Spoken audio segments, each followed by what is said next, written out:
UP के greater Noida waste से एक बड़ी खबर सामने आ रही है। आपको बता दें, स्प्रिंग मीडो सोसाइटी में एक शख्स ने अपनी जान गंवा दी। बड़ा हादसा सामने आया। आपको बता दें, ग्रेटर नोएडा वेस्ट से ये बड़ी खबर सामने आ रही है। क्या है पूरा मामला, इसकी ज्यादा जानकारी देंगे editor in chief Neeraj Sharma. Neeraj Sharma, Greater Noida west society से बड़ा हादसा सामने आया है, जहां पे एक शख्स ने अपनी जान गंवा दी। क्या कारण है जो शख्स ने इतना बड़ा कदम उठाया? बिल्कुल, बहुत बड़ी खबर है और ग्रेटर नोएडा वेस्ट की स्प्रिंग मेडोज सोसाइटीज़ है जहां इस तरह की घटना सामने आई है।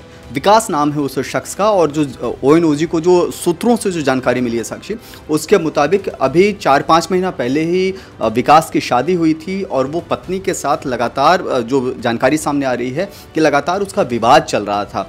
बीते दिनों भी उसका बहुत ज़बरदस्त विवाद हुआ था, मामला थाने तक पहुँचा था और उसके बाद कल जो है विकास ने जान गंवा दी। जो शुरुआती जानकारी सामने आई है कि उसने पहले अपने हाथ का नस काटा है और उसके बाद वो फांसी के फंदे पर झूल गया। लेकिन सबसे बड़ी बात और खौफनाक बात यह है कि आखिर इस तरह की नौबत पहुंची क्यों? जिस शख्स की 4-5 महीना पहले शादी हुई हो, आईटी फर्म में काम करता था, ठीक ठाक सैलरी थी, सब कुछ अच्छा था, लेकिन पारिवारिक विवाद इतना ज़्यादा बढ़ गया था, घरेलू अंतर्विवाद में इतना ज़्यादा गहरा गया था कि वो शख्स हिम्मत हार गया और फिर खुद की जान गंवा दी उसने। फिलहाल पुलिस जो है पूरे मामले की जांच कर रही है, पता कर रही है कि ऐसी नौबत क्यों आई। इस बीच जो सोसाइटी का जो माहौल है वहाँ अफरा तफरी का माहौल है। हर कोई इस तरह की घटना की चर्चा कर रहा है और हर किसी में इस बात की ईगरनेस है कि आखिर विकास ने इतना खौफनाक कदम क्यों उठाया। ओएनओजी न्यूज़ को की जो सोर्सेज हैं और जो विकास के जो परिजन हैं उनसे जो जानकारी मिली है उसके मुताबिक परिजन जो है इस मामले को लेकर के पुलिस से गुहार लगा रहे हैं और शिकायत दर्ज करवाने की कोशिश में हैं। जो जानकारी शुरुआती सामने आई है, अब पुलिस पर सब कुछ निर्भर करता है कि वो किस तरीके से जांच करती है और आखिरकार पुलिस का बयान, अभी हम लोग इंतज़ार कर रहे हैं पुलिस के बयान का कि वो इस मामले पर क्या कुछ कहती है। जी नीरज जी, सबसे बड़ा सवाल ये है कि दिल्ली एनसीआर में बड़ी बड़ी सोसाइटियां हैं, काफ़ी अच्छे लोग रहते हैं, वेल एजुकेट लोग रहते हैं। कोई आईटी फर्म में काम कर रहा होता है, कोई एमएनसी में काम कर रहा होता है। तो ऐसे में ऐसी क्या दिक्कतें उनके बीच में आ जाती है कि शादी के चंद दिनों बाद ही कभी लड़की इतना बड़ा कदम उठा लेती है तो कभी लड़का इतना बड़ा कदम उठा देता है। तो आखिर बीच में इन दोनों के बीच में ऐसे रिश्तों में ऐसी कड़वाहट क्यों पैदा हो रही है? लगातार ऐसे मामले सामने आ रहे हैं।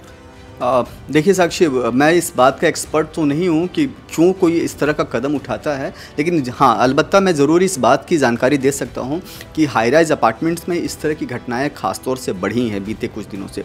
अभी हम लोगों ने कुछ ही दिन पहले आईवी काउंटी, जो नोएडा के सेक्टर 75 में एक सोसाइटी है, आईवी काउंटी में भी एक महिला ने इस तरह की घटना को अंजाम दिया और ख़ुद को मौत के झूले में झुला दिया। लेकिन सबसे बड़ी बात है कि वहाँ जो है आरोप लग रहा था पति के पर कि वो दहेज उत्पीड़न का मामला था, पति जो है लगातार उसको परेशान करता था और इसलिए महिला ने जान गंवा दी। अब विकास के मामले में अभी कुछ विशेष जानकारी सामने नहीं आई है, लेकिन शुरुआती जो जानकारी सोर्सेज के मुताबिक जो आई है उसके मुताबिक विकास का अपनी पत्नी के साथ ही व्यवहार अच्छा नहीं चल रहा था, दोनों के बीच में लगातार विवाद गहरा रहा था।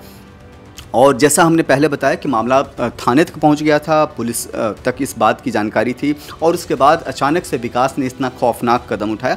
मैं ओएनओजी की तरफ से हम साफ साफ सबसे अपील करते हैं कि कभी भी इस तरह की घटना को अंजाम मत दीजिए। अगर आपको परेशानी है तो समाज में अपने पेरेंट्स, अपने परिवार, अपने परिचित लोगों से बात कीजिए, दोस्तों से बात कीजिए और समस्या का समाधान निकालिए।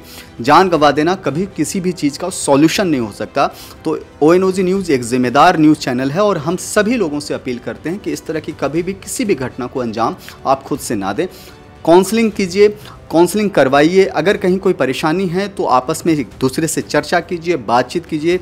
बड़े बड़े देशों के जो युद्ध हैं वो भी बातचीत से सुलझ जाते हैं। अभी हम लोगों ने चर्चा किया ऑपरेशन सिंदूर, इतना बड़ा घटना को अंजाम दिया गया और ऑपरेशन सिंदूर भी बातचीत से ऑपरेशन रुक गया। आतंकवादी घटनाएं घटती हैं, कोई भी देश गलत काम कर रहा है, वहाँ भी बातचीत ही समाधान है। कश्मीर इतना बड़ा मुद्दा है, वहाँ भी बातचीत से समाधान निकाला जा रहा है। तो फिर ज़िंदगी तो बहुत ही अनमोल है और एक बार ज़िंदगी जाने के बाद कभी वापस नहीं लाया जा सकता। तो हम समझ सकते हैं कि बातचीत वो तरीका है जहाँ से आप कोई भी समस्या का समाधान निकाल सकते हैं। इसलिए एक ज़िम्मेदार न्यूज़ चैनल होने के नाते ओएनओजी मीडिया आपसे बार बार अपील करती है कि इस तरह की खौफनाक खतरनाक घटना को बिल्कुल भी अंजाम आप मत दीजिए, हम आपसे गुजारिश करते हैं।